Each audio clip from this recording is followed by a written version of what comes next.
wait is finally over. Heather ended up giving birth to her son in the early hours of February 18th. So the day leading up to her giving birth was pretty rocky. On February 18th, she was posting various story posts where she was just so miserable and in so much pain. Heather was like this the day prior too, and allegedly her aunt and several other people ended up doing a wellness check on her, and when the police showed up, she said she was fine and she didn't want to go to the hospital. So on February 18th, all day she was complaining about how it felt like her whole spine had been electrocuted, and when she said that, I was like, that sounds exactly like she is having contractions in an active labor. And she finally told Xavier, she's like, look, I'm in so much pain. I think it's that time. We need to go to the hospital. And she said Xavier kept trying to talk her out of going to the hospital. He's like, no, I'm not ready to go. Let's not go yet. And Heather said she spent half the day trying to convince Xavier to finally go. And then once he finally agreed, it took him over 6+ hours just to pack all their belongings they had in the tent and haul their 2 carts and take it to the hospital. And at that point, I was like, girl, just call the ambulance and have Xavier follow up afterwards. And I don't get why it takes 5 hours to pack up their tent. It's not like they had that much stuff to begin with.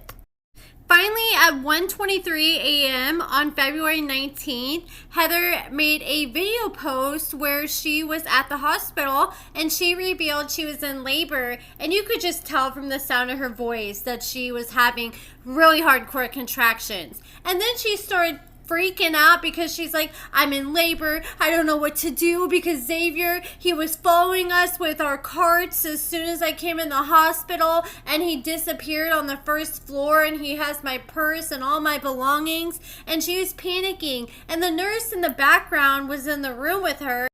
And the nurse was just like, can you not? And she told Heather to calm down because Xavier was right there with all their stuff, and she was just freaking out for no reason. And the nurse then asked her to put her phone down. And so Heather didn't post anything again until 3 hours later at about 4:30 in the morning. She posted this picture with the baby saying, happy birthday, handsome. I love you so much.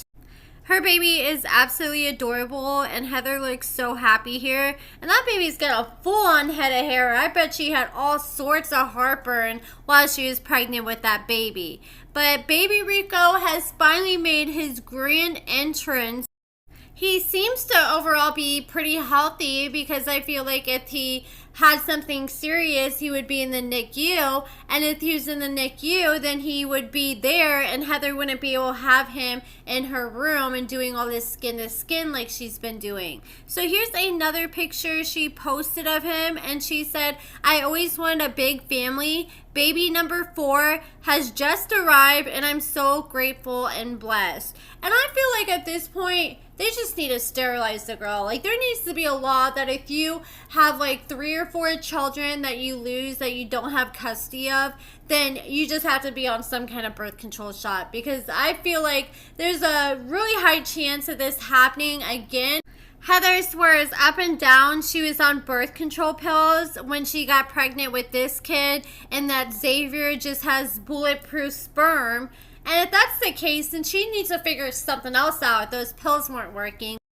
We don't know the full context, though, and how often she was taking those pills or her missing days that she was supposed to take them. So the big question is now, what happens from here? Is Heather and Xavier going to be able to take the baby back to their tent with them? I really don't see that happening because the aunt and other family members have already allegedly reached out to the hospital and they're fully aware. And I feel like the hospital has to know at this point because Heather has admitted that she's handed all the doctors and nurses in the past her narrative, and Xavier came rolling up in there with their 2 carts with their tent and all their belongings, and I'm sure Heather's gonna tell them about their whole situation to try to get as many resources as possible.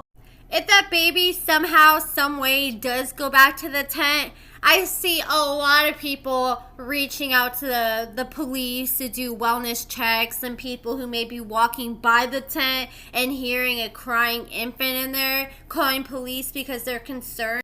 I'm sure Heather and Xavier are enjoying sleeping inside and being able to take a shower, even if it's only for a few days, because Heather was just saying the other day that it's been over 360 something days since she last slept indoors, and that's well over a year. And her last reported shower was allegedly in May of last year.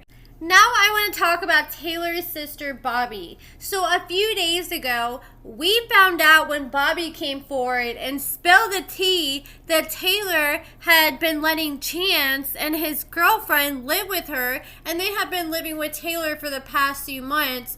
And Chance just left for his halfway house a few weeks ago, and his girl is staying with Taylor and taking care of Taylor's son Mason while she works. Well, Bobbie's boyfriend revealed that not only is Alyssa living with Taylor, but she's also allegedly sleeping in Taylor's bed with her too at night. So someone said perhaps all three of them are in a relationship, no pun intended. You never know how people get down behind closed doors, and Scott said she sleeps in her bed, so you may be right about that. And that actually makes sense. I was hoping she at least had her sleeping in the garage like she used to make Bobbie sleep in at one point. But apparently, not only is Taylor's 4 children living with her and Alyssa, but Taylor's parents are allegedly living with her too, her dad and her stepmother. And there was also a lot of drama between Bobbie and the parents, because Bobbie said in a recent interview when she was asked, like, why is Alyssa taking care of Taylor's kid? Bobbie was like, well, Taylor doesn't have anybody else, and she can't afford like a typical daycare. And I guess Taylor's stepmom was in the chat and she was really upset, and she's like, that's BS. We were watching Mason before Alyssa came in the picture, but she claims she had some kind of leg injury to where they couldn't watch him all the time anymore. But I want to know like the full context. Like, were you just saying, oh, we'll watch him here and there, or were you actually willing to watch him every single day while she's working? Because that is a big commitment. I don't know if they're contributing to the rent and helping out with the bills, but if they're not, I feel like they're at least obligated to do that for Taylor. And I wonder when she had the parents move in with her, because I did not see that coming, because I remember her complaining about them living with her last time they had lived with her for a while.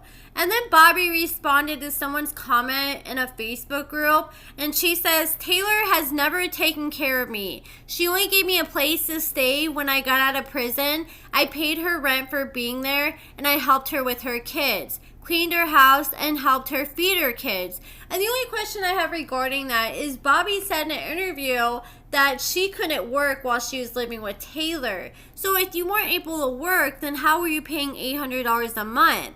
I guess unless she was working at first. And then she says, and I wasn't trying to move in with her. Me and Scott were good where we were. We paid rent where we were. And then she explained the situation that we've already talked about, that she had to come get her dog or the dog was going to go to the pound the next day. So she ends up getting a hotel room. Then she went to Taylor and asked to spend the night till 6 a.m. till we had to go to work. But my question I keep asking again is, where was the dog going to go while you were working? I think that was another valid concern of Taylor's, because she had just finally gotten rid of the dog after a year. Giving me a place to live isn't taking care of me when I'm paying rent there and picking her kids up from school and watching them before I had to go back to work. My job in Silex was mandatory 12s due to being short-staffed, so I worked 7 p.m. to 7 a.m. and most times came in at 3 to get more hours. I get off at work at 7 and then get home and help her put her kids get ready for school, and then I have to break up my sleep by 2 to get up and ready for work again and pick them up from school most days. I chose to help her because they're my nieces, but I wasn't obligated. And honestly, the Love After Lockup show is 80 to 85% of the show is fake. A lot of the things they showed were made up and fake as hell. And everybody that's been on the show knows that. Like, for example, Chance had already been out for weeks living with us when the show showed I met him for the first time. I've actually met him weeks before he was already there. The rehab scene was fake. I never was in rehab. So just saying all this to say, people believe everything they see, and it's not true. Our argument on the show where I never left. I was literally in the other room when we made that phone call where I was like, I don't think it's a good idea I come back. LOL, I never even left. So this is when she's acting like she was going to go to Arizona or whatever to go get a new start. And it didn't make much sense at the time because Terry was like, oh, do you even know anybody out there? Do you know what you're going to do? And Bobbie just kind of shrugged her shoulders and had no idea. We have to do the scenes over and over again, and nothing was really a surprise. The whole show is fake as hell. I don't care, but I'm proving a point. Don't believe what you hear and only half of what you see. Chance and Scott have met months before the first time they met on TV. All the surprises, talks, everything was already known. But okay, guys, carry on. Believe what you want. We weren't homeless before we went to Taylor's for one night. And I didn't have a choice if I didn't leave where I was at. My dog would have gotten taken to a pound. Sorry, not sorry. Blah, blah, blah. We already had something in the works. Just waiting for the place to open up in March. When we move into the place, then what can you guys say? What I'm wondering, though, is she says they already have a place, then why was her man just saying yesterday that he just applied for a place on Friday, apartment, and he said he just got a second job so he can try to apply for a house in a month? It may take them a little longer than a month to get a house, though, because he posted today that he just cleared his bank account down to zero, and he claims he did that so he can keep progress of where he is 30 days from now. And then it's just so expensive trying to move into a house and all the expenses that come with it. Hell, even moving to an apartment nowadays is expensive because most apartments, it's hard to find one under $1,000 unless you go to the hood, and then you got to pay to move all the furniture and all your stuff. You got to pay for the application fee, the security deposit, the first month's rent. Some places want first and last month. And before you jump into getting a house, I feel like you at least need to have some money on the side, because when you get a house, it comes with a lot more expenses, because if something breaks down, it's on you to fix. You have to have some emergency money on the side when you be getting a house. That's just how I feel. Otherwise, I feel like you're playing a dangerous game. But them getting RV, that doesn't sound like a bad idea, because lots are typically pretty cheap. And then I saw that Bobbie's fiance said a lot of women say that all men care about is sex, which is a lie. I can only speak for myself, but at the age of 33, I care about food, having a peace of mind, and really focusing on leveling in life, getting to that next level. Sex is a plus, but it doesn't make a relationship. I noticed Bobbie said, then go have sex with everybody then. Where did this even come from? You must be talking to someone. So that status made her very jealous, and I ended up seeing that comment get deleted not long after that, after someone was like, hey, I don't think that's what he was saying, Bobbie. I think you're overreacting. And even Scott cleared it up. He's like, look, I'm just having a general thought. But that is it for this video, guys. Let me know what you guys think about everything in the comments below. Check out my lashes and cosmetics at AccordingtoAmber.com. Give this video a thumbs up, subscribe, and thank you so much for watching.